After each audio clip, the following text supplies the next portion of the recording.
I had revived an old laptop with burned off NVMe SSD and bulged out battery to use for Ubuntu Linux in view of tracking ERSAT1 telemetry soon after launch. As the old laptop had problem with some of the keys and the touchpad, bought a new external USB keyboard and mouse.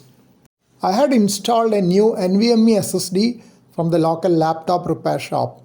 The bulged out and damaged battery was also removed from there. A new 32 GB USB flash drive was used for preparing Ubuntu boot disk. The same USB drive was used to prepare a Windows 10 boot image as well. Both operating systems were installed as dual boot so that I could boot to either of the two using the bootloader at startup. I wanted to have Linux in addition to Windows, as many ham radio softwares are available only for Linux.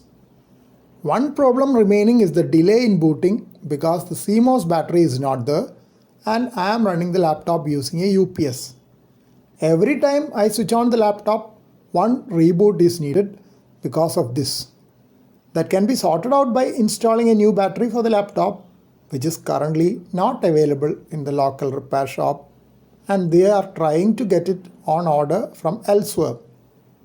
Next step will be to connect to the amateur radio with CAT control cable, which in case of FT710 AESS is just a USB printer cable with a type A pin at one end and type B pin at the other end.